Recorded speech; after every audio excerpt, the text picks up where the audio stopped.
All I want any recruiter to know is that I'm so much more than just my resume. LOL. Come on. We both know that all these recruitment platforms are only designed for the companies to get what they want. They don't care about candidates like us. Not all, buddy. Have you heard of TAG?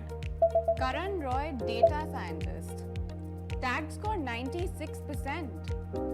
Interesting. That's me. And thanks to TAG, now she knows all about my functional, behavioral, technical, and all other relevant skills. TAG indeed is a game changer for me. When I signed up for it, it created this structured, validated, and enriched profile mapped across my numerous skills, knowledge base, and work experience, and created a score. My TAG score. The score and profiling help me present my best professional version to any employer. They can easily find what they need, and if I'm the right fit, my profile shows up instantly. This way, TAG not only helps candidates like me land their dream jobs, but also figure out where they stand amongst their peers and also identify the areas they need to work on. Wow, this is just the kind of candidate I need. I like how detailed his profile is. Should I even interview this guy? See, this is how TAG is bringing clarity, communication, and dignity back for us candidates. It also gives me an access to a community of peers, career circles, thousands of jobs, and marquee employers like her to further aid my career growth. Are you kidding me? Did you just get hired within minutes?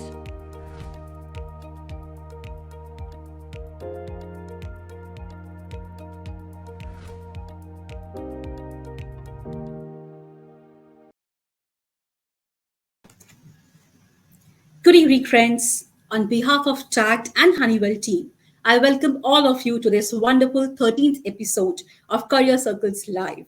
My name is Neha Bali, and I'll be your host for today's session. Career Circles are exclusive talent communities by TACT, where talented professionals like each one of you can connect with industry mentors, career experts, peers, and recruiters. Career Circles Live is an addition to these conversations, which are open and where we bring the best minds and mentors from the industry to share the latest trends shaping up the work with professionals like you. At Honeywell, we firmly believe the future is what we make it. So, watch this video with us to get the insights about how Honeywell is working differently on some of the exciting and most challenging projects in this ever changing world. The world's changing. Let's hear the video. Automation's growing. Productivity's soaring. Innovation's accelerating. At Honeywell, it's a familiar story. Because we've always adapted to be changing the way the world works. Developing more efficient processes, devices, and systems for vital industries. Today is no different. We're leading the charge as industry undertakes digital transformation. Developing software, services, and the digital solutions that set the pace for an ever-changing world. Now we detect toxic gas by listening for it. Build predictive analytics that maintain jets while they fly. Streamline e-commerce with artificial intelligence. Connect and transform massive buildings with advanced software. Safeguard critical infrastructure with intuitive cybersecurity. And create experts in field repairs through augmented reality. Honeywell continually promotes its culture of creativity, speed, and agility. To be ready for anything. To change everything. To change the way the whole world works.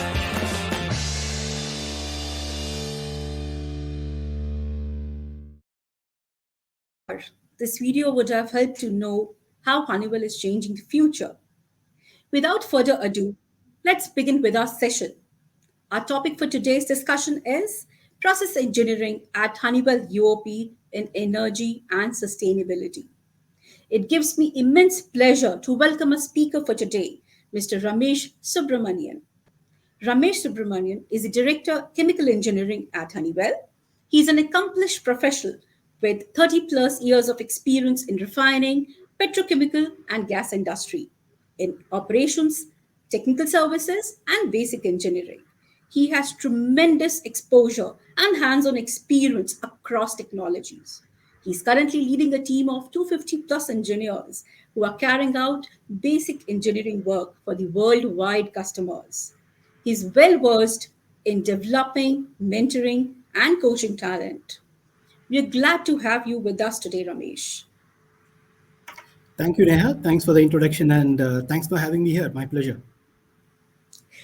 So, in our interaction with Ramesh today, we will be discussing more about the process engineering, its role in energy and sustainability, with a focus on the upcoming trends, skills, and what is the impact on the job market.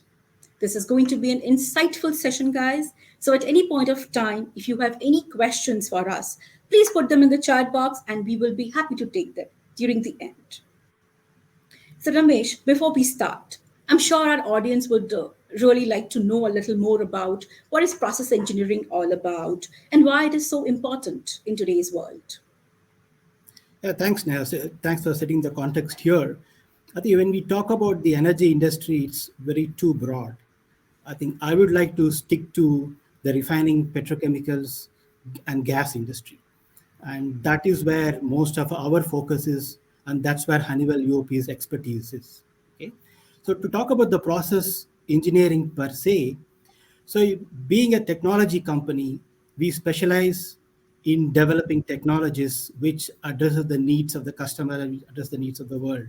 For example, we are the pioneers in terms of developing technology for gasoline, or be it diesel, be it L.I.V.E or any petrochemicals.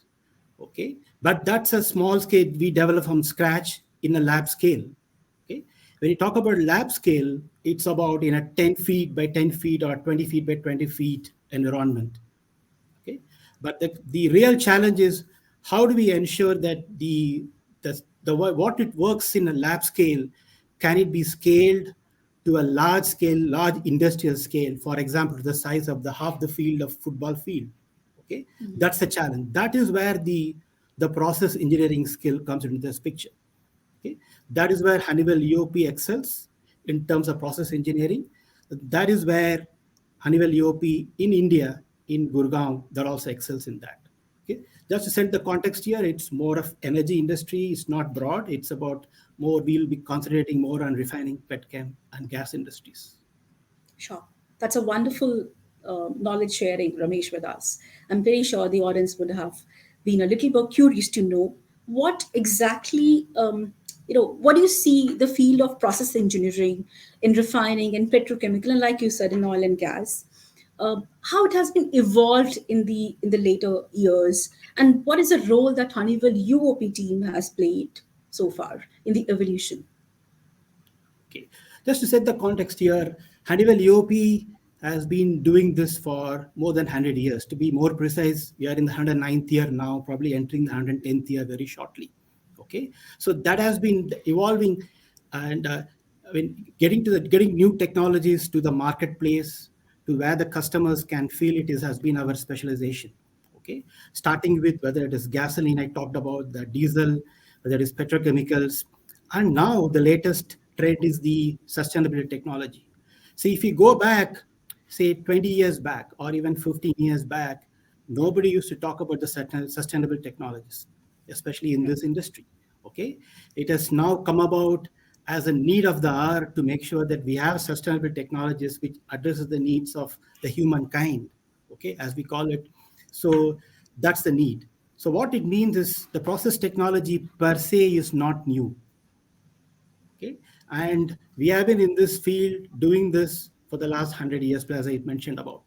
As the technology evolves, what it takes to, say, develop a diesel technology or a petrochemical technology or a gasoline technology or any other such type of technology, the process engineering also evolves. Okay, so I'm in the years to come, as well as in the last 10 to 15 years, as some of the sustainable technologies have evolved. For example, to make eco-fining technology, which is our technology to make diesel as well as aviation turbine fuel in a sustainable way, our technology has evolved as well.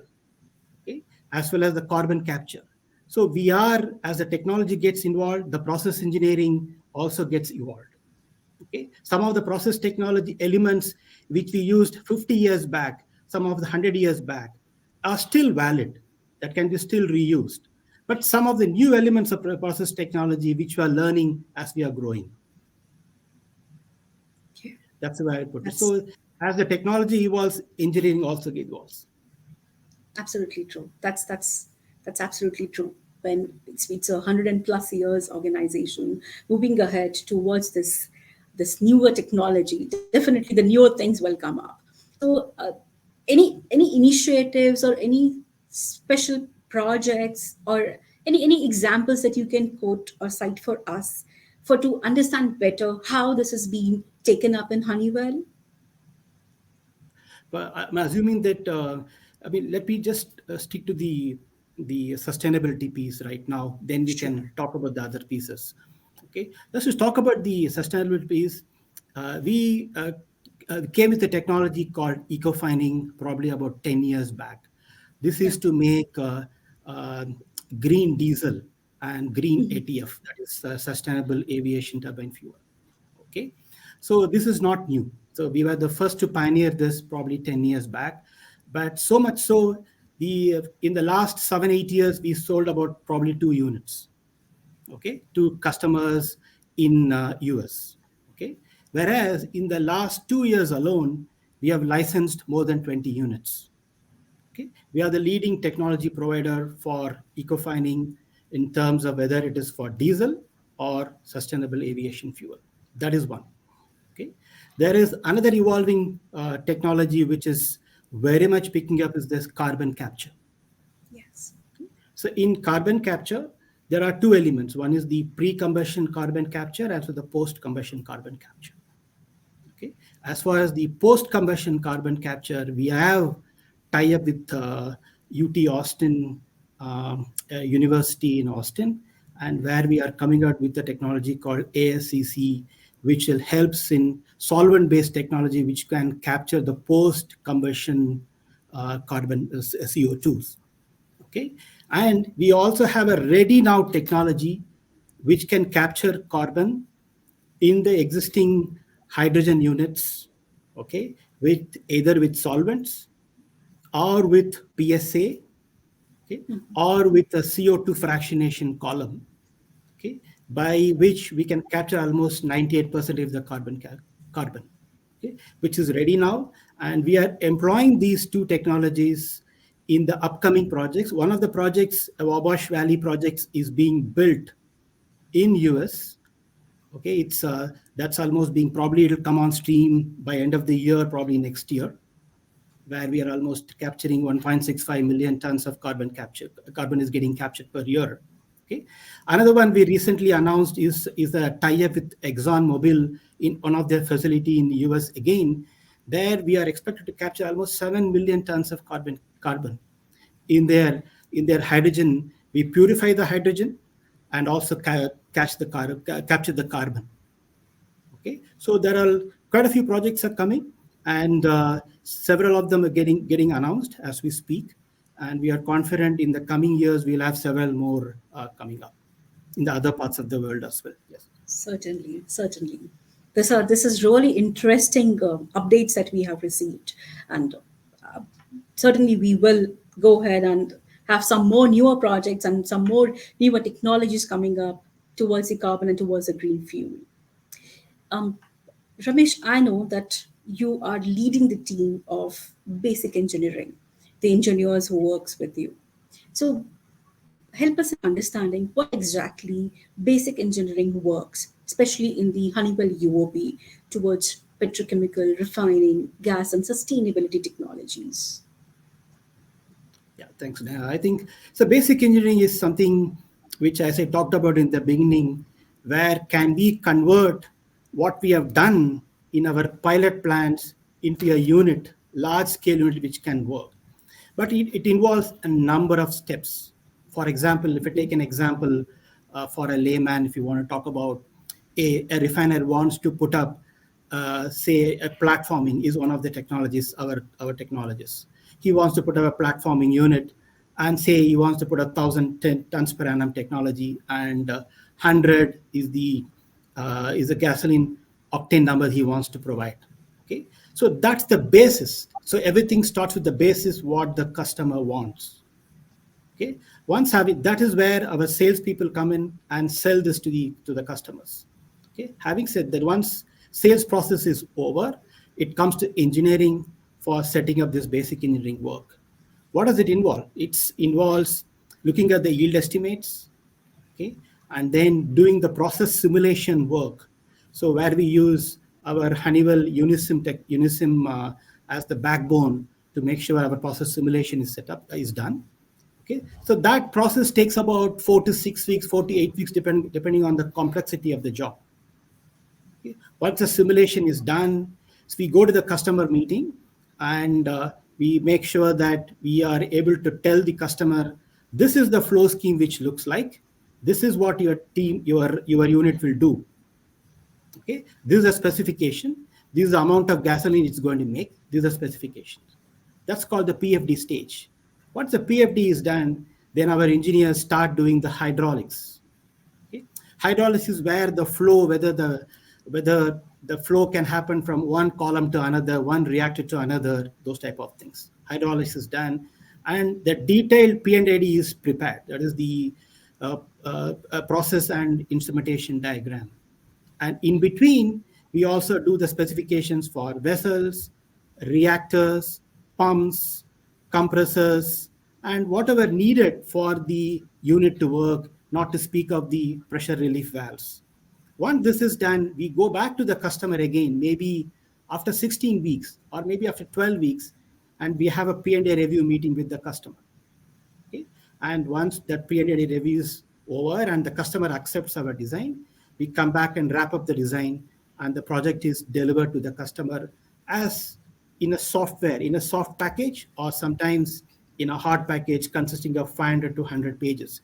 This involves in broad the process engineering, or call it a basic engineering work, which our people do here in Gurgaon as well as in other parts of Honeywell UOP. Okay, that's incredible to know about. So in continuation to this question, what do you think are the in-demand skill sets that are required for the UOP engineering? Yeah, I think UOP engineering, as you have to realize that it's a hardcore technology-based chemical engineering, okay, Right. firm. In that sense, majority of the skills required are chemical engineers. Okay, so that is where the expertise lies, whether in terms of doing the engineering work or developing catalysts, developing the technology in our R&D, or going and answering our questions to our customers in services field, starting up the units in customer site, or making sure their technical queries and troubleshooting is done. It all involves majority of the chemical engineering field. But having said that, we also need a number of mechanical and instrumentation, partly some of the electrical equipments, other fields as well. But predominantly in EOP, majority of them are chemical engineers. But we do need mechanical for looking at the reactors, looking at the vessels, looking at the pumps, compressors, and these are all mechanical skills, mechanical engineering skills. Okay. Plus, of course, some amount of instrumentation is required, where many of our instrumentation engineers are also chemical engineers. Okay. But we do have a sprinkling of instrumentation engineers in our setup. Okay. It's in broadly, it's even though it is predominantly a chemical engineering firm, or you can put it that way, but we need a sprinkling of other engineering disciplines as well in our midst. But not to speak of, there are other functions within EOP, they require more of non-chemical engineers. Okay, so something like we have an equipment projects team where they handle the modular projects. Okay, we also deliver modular solutions to our customers, where the skills requirement is not so much on chemical engineering, but more on mechanical engineering, electrical engineering, instrumentation engineering, piping engineering. Those type of skills are also required. Wow. All right. And I'm pretty sure the audience who are listening to us, especially the professionals, they are going to, it will give a huge impact to plan their career ahead because it's not just restricted only to the chemical world, it is beyond the chemical world. It is into mechanical, into electrical, instrumentation. So there are certain engineers, they are definitely going to look back for Honeywell UOP for sure. Well, definitely. One of the skills I can talk about, Neha, is which I probably missed is the project management skills.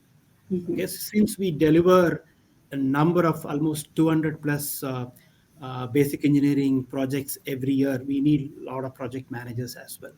Okay, Wow. and also when I talked about the modular projects, there again the modular projects vary anywhere between 9 months to 2 years depending on the complexity of the projects. So that requires hardcore project management skill as well. Perfect. And is there a life beyond engineering in Honeywell UOP? I mean to say the opportunities available for the people who are non-engineers in Honeywell UOP in India? Okay, so I will try to answer it in two, three divisions. Okay, two, three Sure. streams. Okay, one Sure. is, do we have life beyond engineering? Let me take it that way. Okay, is it only about engineering? No, it's beyond engineering. As I talked about, we need, there are other functions within EOP. There are a lot of other functions. For example, there is something like, as I talked about, the project execution group. Okay, the project execution group predominantly involves a lot of mechanical engineers, so people can aspire to move from engineering to project execution team as well, and handling the projects. That is one. There we are also involved in terms of doing the mechanical reactors, vessels, piping. Those type of skills also required, which I talked about earlier. Plus, other functions where even our chemical engineers can move is to something like an R&D. They can go and start doing the lab scale development of our technologies. That's again a very specific hardcore technology skill which is required. Okay, our chemical engineers can also aspire to go to sales support functions. Okay, sales support function in two ways. They support the sales in selling to the customer. They also support our engineering to make sure that the how optimized the solution is in terms of before it comes over to the engineering. So sales support plays another very important role there. So they are the ones who make sure they give a very optimized solution to our customers. Okay, that is one. Other place where our aspiring engineers can go is to sales itself. Okay, sales is the frontline sales where we go and meet the customers on a regular basis. We sell the technologies. It is not about selling anything. It's not consumer oriented. It's completely technology oriented. Okay, solution oriented value selling is very much involved in this. Okay, these are the areas where our chemical engineers can aspire to move. Okay, so and also business roles are all there. Okay, business roles, so which business means it encompasses the entire gamut of other functions as well. Okay, plus, is there life beyond just engineering or chemical engineering? Yes, there are other functions within EOP like legal or HR, whether it is communication, marketing, plus sales. All kind of other roles are also available within EOP as well as within Honeywell. So there are a lot of other opportunities beyond just chemical engineering here. And if you take a larger Honeywell group, and they're there, the opportunities are much more. They need software engineers, instrumentation engineers, mechanical engineers, aero engineers. So all kind of engineers are required. Electronic engineers, electrical engineers. Those type of requirements are there. So in short, there is life beyond just engineering, for sure. So it's like, in a nutshell, if I say, Honeywell UOP itself has, an entire gamut of all these streams that we have available in India. Be it be engineering, be it be non-engineering, be it be our management skills, be it be our sales, our everything that we have available that we can Yeah, take in absolutely. Honeywell UOP. Absolutely. Yeah. So Ramesh, moving on to the next. What is the biggest piece of advice that you would like to give to the young budding engineers who are aspiring to move towards chemical engineering or who are actually interested to move in chemical engineering? So, what will be your thoughts about it? Yeah, I think probably your question is specific to chemical engineering. Some of it probably is valid for other engineers as well. I think as we go through the initial 4 to 5 years of studies, what we do there, one of the things we do check in terms of make sure that you are strong on basics. Okay, so basically, whether you're a chemical engineer or any other engineer, having good basic knowledge skills about your engineering will be helpful. Okay, plus, as you would have realized, what we study is hardly about 10 percentage, and whereas almost the acquired skills are actually when you do on the job. Okay, so that is where 70-80% of learning comes in. Okay, so what it means is, as you come out and come into a college, we also look whether how good the person is in terms of learning. Okay, whether the person can learn, that's one of the skills which you look at. Okay, that is, and then how inquisitive the person is. Okay, the person can actually, many things, as we know, a lot of things you're going to learn on the job, so you have to be very inquisitive about the learning process. And ability to do the teamwork, that's one of the skills which we also test during our interviews and other aspects of other aspects of interviews, whether the person can learn from others, learn from each other. Is he good in teamwork? Okay, whether the person is capable of taking some feedback in terms of whether he is defensive or not defensive. That's one of the skills which we also check in terms of how the person is.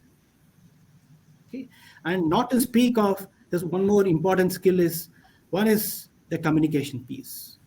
Okay, the ability to communicate what you have done, in fact, to technically to our customers, to internal stakeholders, both verbally as well as an email, is also an element we definitely check in terms of how good the person is.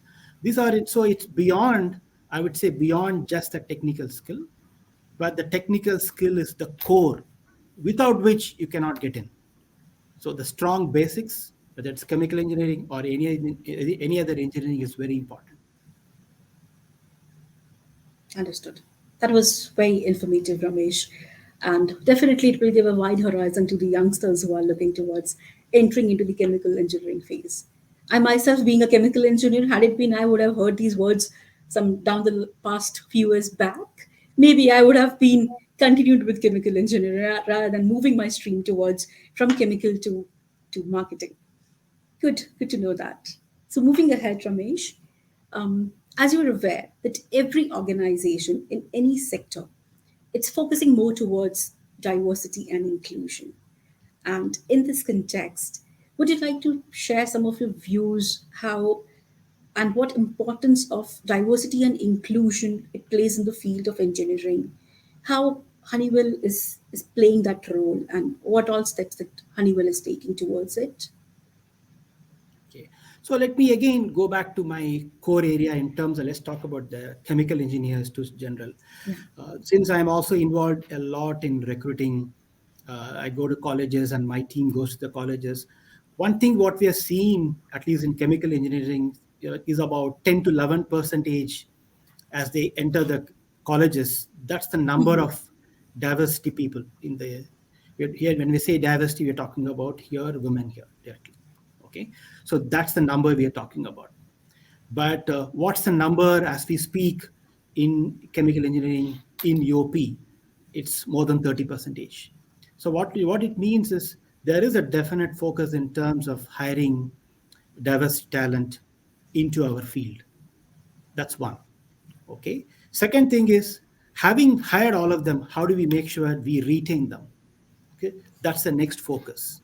Okay, so there's one another way of looking at it is, have the people entered UOP or Honeywell, are they able to step up in their career and still stick to UOP, as well as whether they go to the higher levels or not.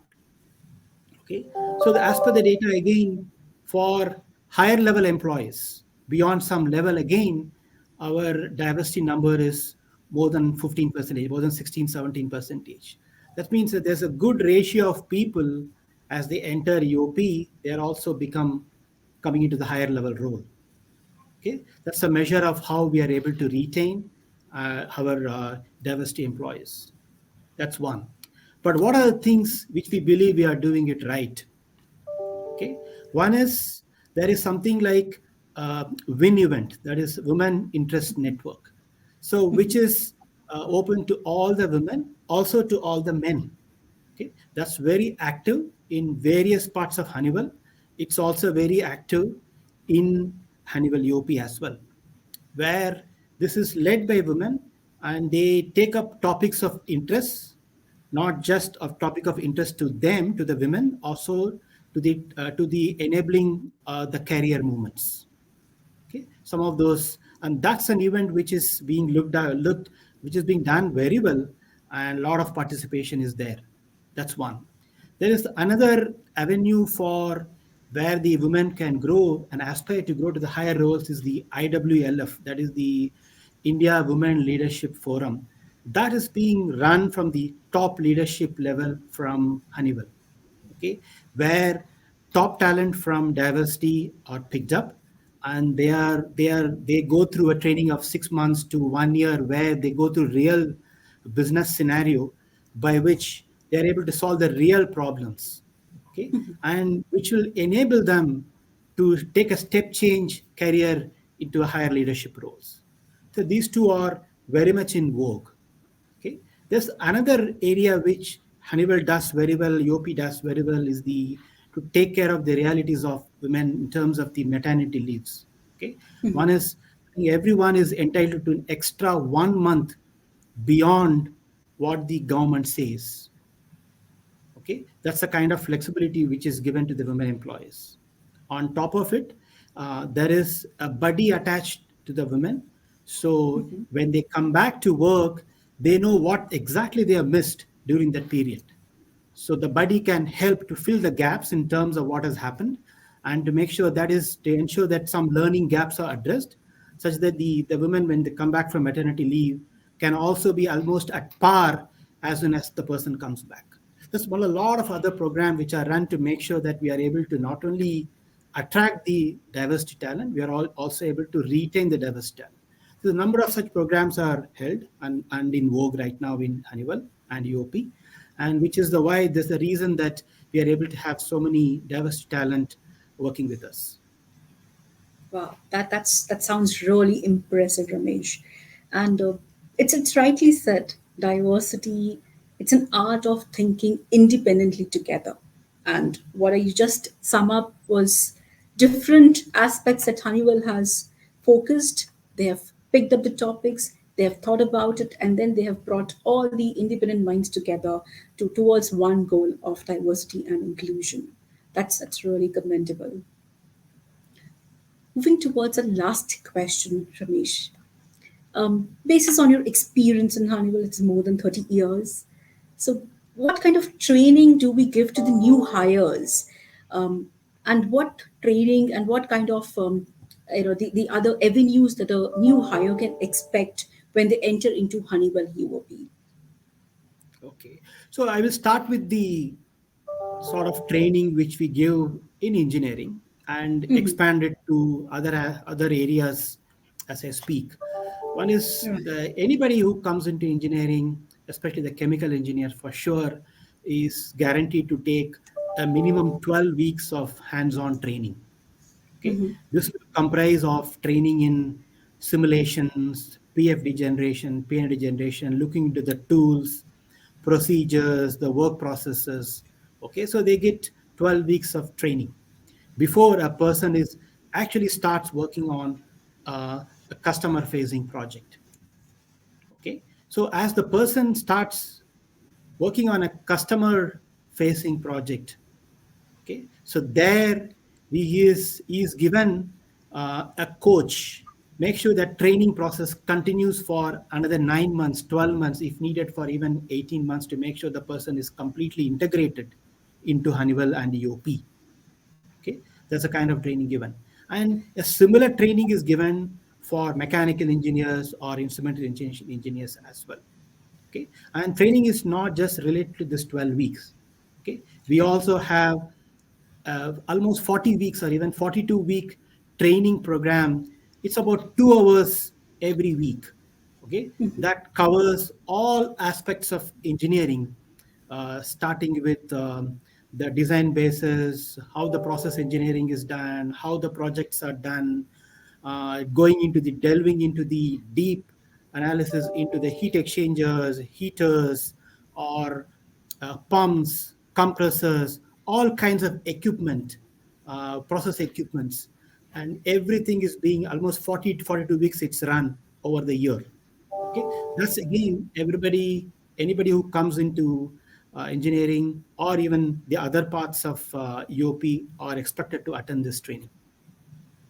Okay, plus we also have a technology series and overview which is run by R&D group on a regular basis.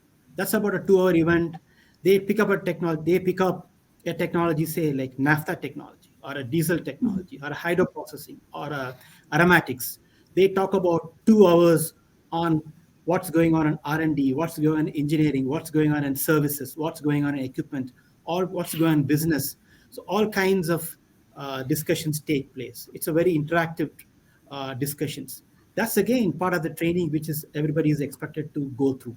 So there are various modes of training over a period of time, so that anybody who comes in is completely adjusted to the needs of our customers, to the needs of Honeywell, to the needs of EOP. So there is a broad training as well as an in-depth training which goes on in each of the fields. Okay, so other aspect which we should not speak is there are opportunities available for. We are also contemplating in terms of whether the person can go from one function to another for a couple of months if required. Okay, for example, people can aspire to go from, say, from engineering to services. Services is our organizations where they go and address the customer's problems, or they start up services, they start up the units. So they can go there, and as they go into the new area functions, there again training is involved. Okay, so that's the extent of training one gets in engineering. A similar training, even more 6 months or even 1 month training is available for people who have come to the services field. Okay, so every function has its own training method. What I described is mostly on engineering. But all I can tell you is every function has its own training methodology. Understood. Yeah. Understood. So the session is going towards on the very positive note, Ramesh, and that's why we are getting a good response on the questions from in the chat box for us. I would certainly like to pick up some questions from the audience, that some key questions that I want you to address. Sure. So let's proceed with the first one. What kind of customers does UOP cater to? Okay, that's a good question. Yeah. So as I talked about in the beginning, UOP is predominantly in refining, petrochemicals, and gas processing, and now sustainable technologies. Yes. Our customers right now are predominantly in refining, petrochemical, and gas processing. So let's talk about whether all oil PSUs in India, okay, or Nayara, Reliance, they're all our customers. Almost all the refineries have the entire slew of our UOP technologies in each of their refineries. When I speak about, say, Reliance, for an example, the all train 1 and 2 and 3 are all designed completely by UOP. That's the extent of technology involvement in each of the refineries. And not to speak of the worldwide customers, be it Exxons or Shells or anybody in Cepsas of the world in Spain. We have customers right across all the continents, and almost 190 to 200 refineries and petchem is of our customers. Okay, and that's a good question, because the people sitting here in UOP in India office, they get to work on all kinds of technologies and all kinds of customers.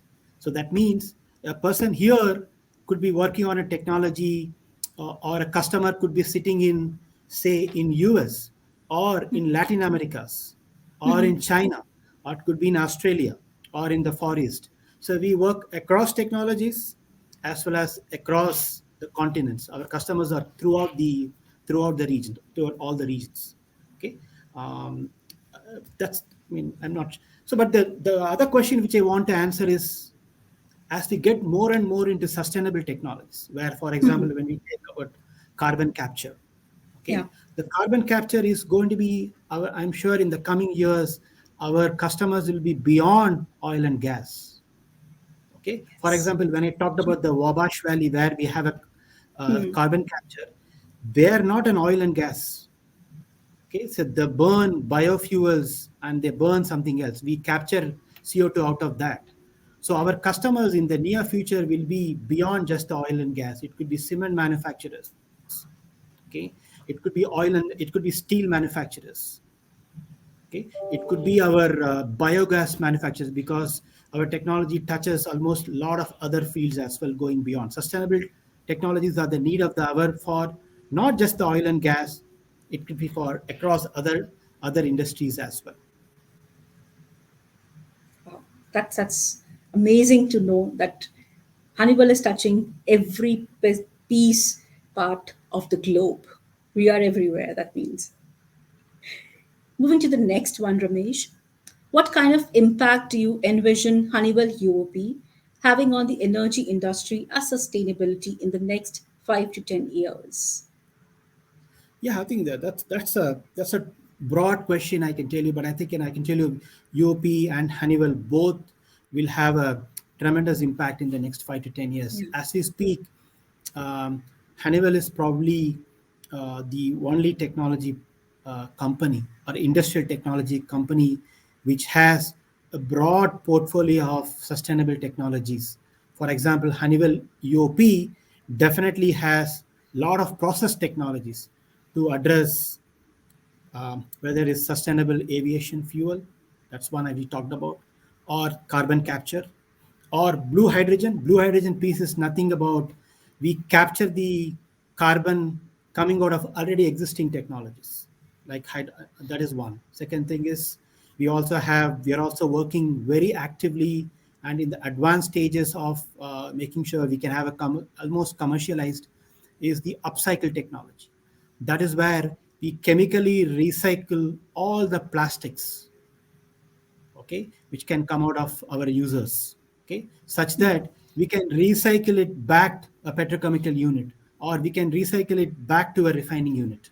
Okay, that is something which we're offering to our customers as we speak. We have some customers, we have one who want to work with us.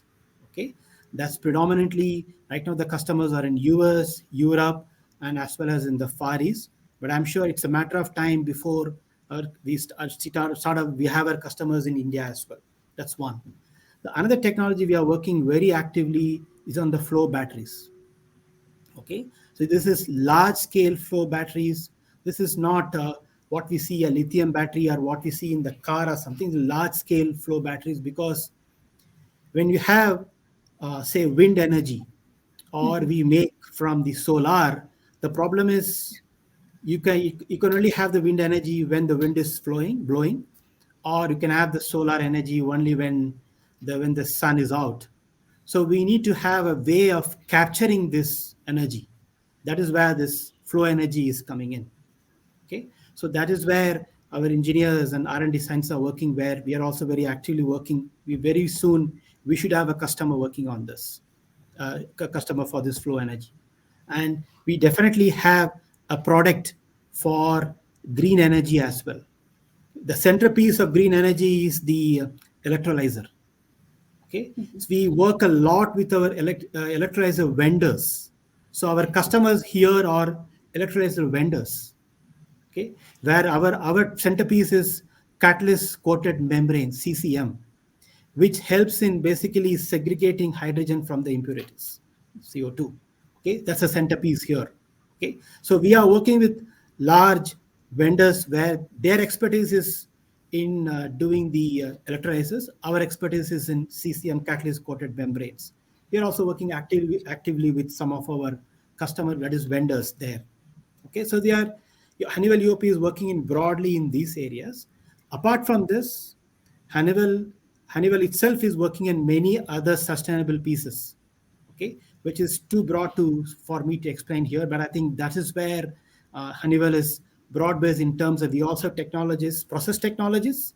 we also have the other technology pieces in terms of how we can address the needs of our customers as well as the humankind. So, so in short, Honeywell is moving the planet Earth towards green. Surely, yes. Moving to the next question, Ramesh. Can you share any future plans or developments in the area of sustainable engineering at Honeywell UOP? I think we briefly talked about that, Neha, in terms of, so we are very much active as you speak in sustainability field.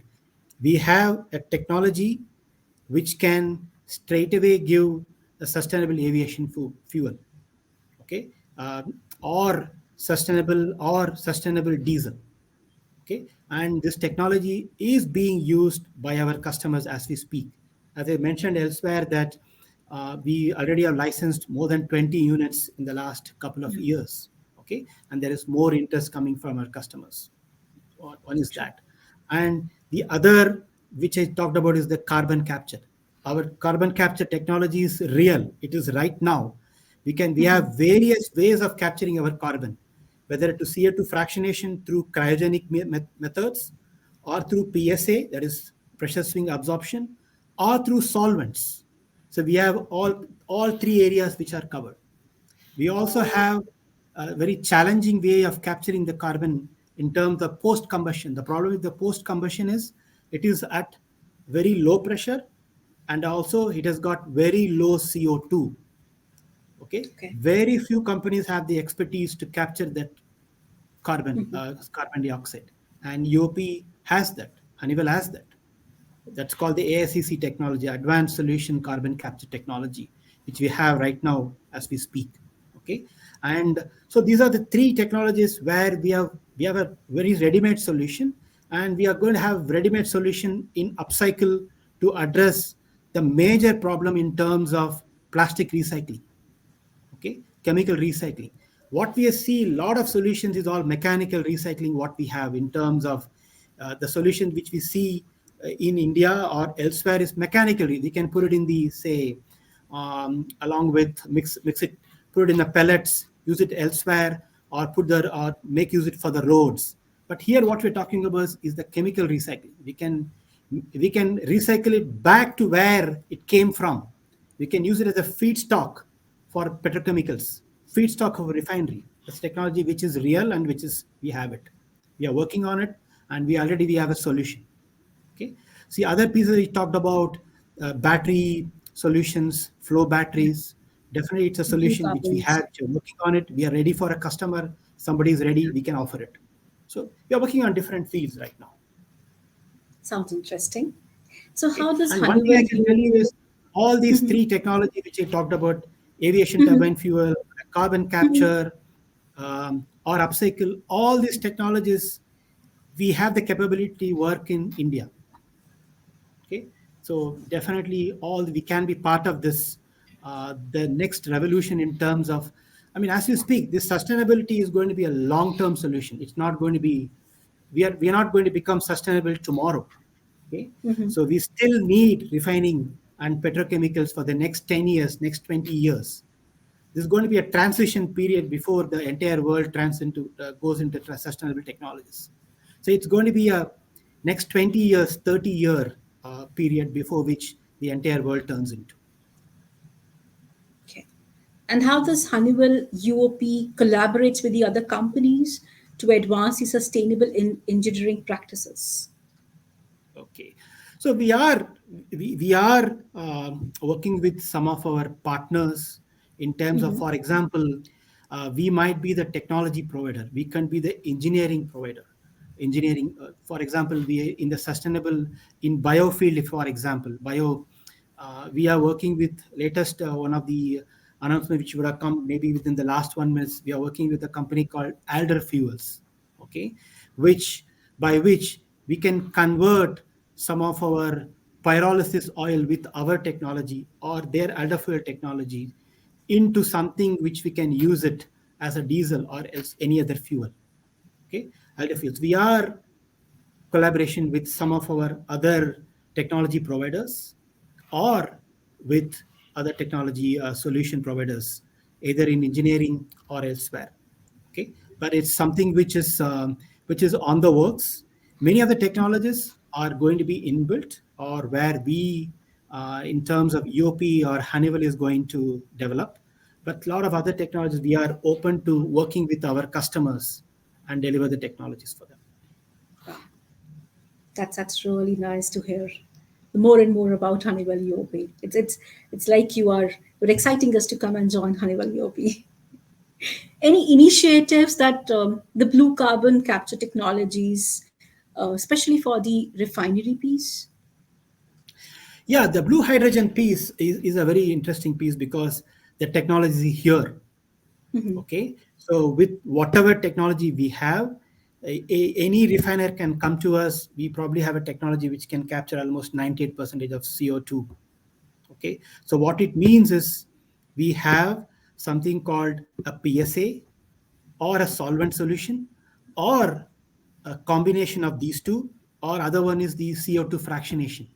Okay, it depends on what the customer wants and what type of solution will be valid for a particular customer, and what are the other aspects like availability of utilities. It will be specific to refinery, region to region. So some of the solution which you are providing, like the one which you talked about, the ExxonMobil, it's a combination of CO2 fractionation and PSA. That is pressure swing absorption. So what solution will work? We will work closely with our customers to make sure we offer them an optimized solution where they can make more money as well. Okay, by removing the CO2. Okay, for example, if they want to use a CO2 as a liquid, and they have a field nearby, or they have a use for CO2 nearby, that the solution could be CO2 fractionation by cryogenic means. What that means is we can convert the CO2 as a liquid, and they can use it elsewhere into the field itself. Okay, to enhance the NGL and enhance the oil recovery. Okay, so the solution will depend on where the location is, and what kind of solution is feasible, or optimized solution is feasible for that particular customer. So we have a ready-made solution in terms of this blue hydrogen. Okay, which is, as we speak, we have one couple of customers, both Exxon as well as Wabash Valley, as we speak. Understood. A very interesting one from one of the audience. How to switch from production to process design in UOP if from oleochemical sector? Okay. Okay, so let's put it this way. I also came from a production field. For example, I was earlier working for a refinery in Mumbai. Then I switched over from production or a services-oriented field to a design-oriented field in Honeywell UOP. So it is not difficult.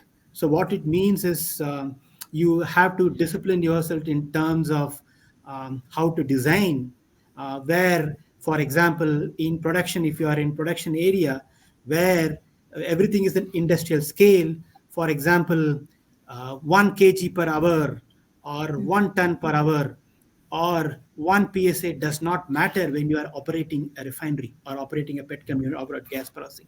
But when it's to come to design, it matters. So you have to be disciplined to accept that the numbers matter in design engineering. So that skill you have to learn in terms of how do we make sure that what skills mattered in production, maybe it does not matter here. You have to reskill yourself in terms of attitude, as well as upskill yourself, and to make sure that you tune to the needs of the design engineering skills. That's the key element here. Okay, so whether you are going to be in production area, you are coming from an R&D area, you are coming from a chemicals, fine chemicals area. We have people coming from all kinds of such fields. We have people coming from pharma as well, and doing very well in design engineering. So it is possible to make the transition, but it will require a little bit of disciplining yourself, as well as learning new skills. It is like going into any other function. For example, even if I had to go from engineering to services, engineering to sales support, it will require reskilling. Okay, so within the same company, it will require reskilling. So it's also possible to coming from another company to UOP or a Honeywell, it's the same amount of reskilling is required. Understood. So it's like the right approach, the right attitude, and the zeal to learn. You can be from any sector, you can come and shine towards this area. Absolutely. I'll pick up the last one, Ramesh, for you. Any opportunities for mechanical engineers working in automobile sector to switch to chemical engineering? Okay, I don't think I expect an automobile engineer who is well versed in mechanical engineering to switch to chemical engineer. But all I can tell you is, if you have your mechanical engineering skills right in place, you can definitely come and learn how to design vessels, how to design reactors, how to design any other aspects related to the rotating skills. For example, the nearest I can think is some of the automobile skills probably is related to compressors. I don't know. It's my view. Okay, but having said this, some of the automobile engineering skills which I learned could be very much useful in Honeywell, if not in UOP. There are other sections of Honeywell, other aspects of Honeywell. Definitely, you can actually aspire to come into, not necessarily into UOP, perhaps. So if this happens, an automobile engineer coming into chemical engineering, I think that's going to be the next big trend in this field, turning and aspiring a mechanical engineer from a different sector coming towards this Honeywell UOP sector. That's awesome, and a great insights that we have received from you, Ramesh. With this, we come to the end of this exciting session. Thank you, Ramesh, for joining us today and sharing your valuable views with us. Thank you to all our audience for joining with us. We have some Thank more you. exciting sessions that will follow through the coming weeks. To get the details, please join the Career Circles community with the link shared in the chat window. Follow Tag on the social channels and do join us for our future sessions. In case you have any more queries, any feedback, any inputs for us, you can write on careercircles@tag.in. I hope you all had an amazing time ahead. You enjoyed the session, the conversation with Ramesh. Stay safe, take good care. Bye bye. Thank you. Thank you.